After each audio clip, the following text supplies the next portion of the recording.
All right, thank y'all for meeting with me today for our meeting. Before we get going, I have an agenda that I've given to each of y'all that you can feel free to refer to throughout the meeting.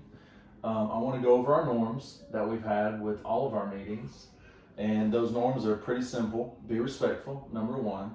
Number two, do not interrupt. Number three, be goal and solution oriented. And number four, have a growth mindset. And I think that with all of us agreeing to those things, this meeting will flow very nicely. And then we'll have a lot of good things to discuss too. So again, thank y'all. Just a reminder, our goal is to improve student engagement. And we talked about a few main things for improving that student engagement that I know each of you, your roles and your jobs have something to do with that, whether it be strategies, observations and walkthroughs, or data tracking. So to try to facilitate that and to make sure that we achieve that goal, we each have a different role. And so if we can start with our meeting with the teachers. I think that was your role. It was. So I was able to meet with teachers to communicate and teach student engagement strategies, and different strategies that I have found that works in the classroom. And one of the things I told them was that I have seen where a class money system can be beneficial. Awesome. Yes, and it is time consuming, so there are some challenges, Right. but also if the students are engaged with that, they are holding themselves accountable. So what that entails is the teachers will have the class money. The students are their own banker. They're responsible for getting that money and distributing it to the other students, and they earn money for certain things, and they can lose money for things that they're doing wrong. And they also can if they need to go to the nurse, that's part of their paycheck. They have to pay for that and things like that.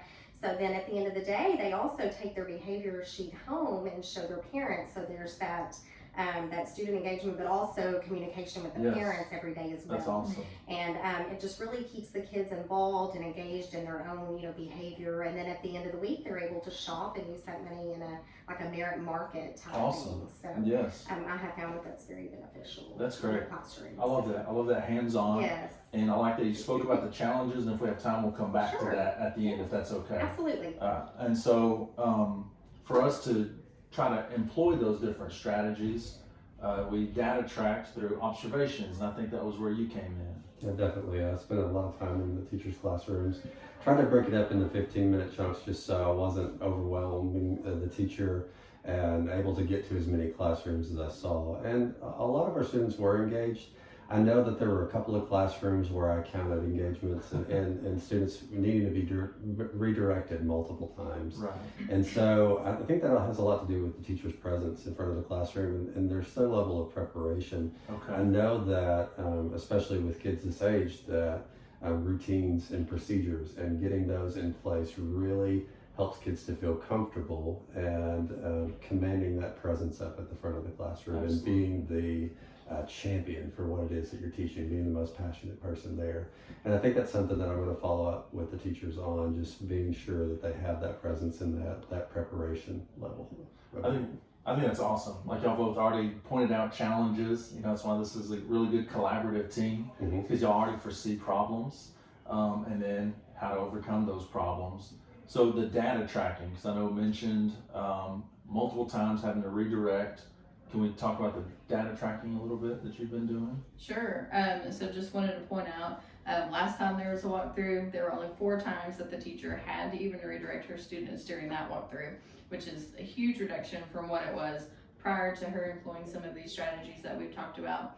And I think that that's something, it's tangible evidence that we can have to look at, hey, this stuff really works when you employ it, and then we're able to see that. So then that's helpful to the teacher. She's having to redirect less, she can instruct more.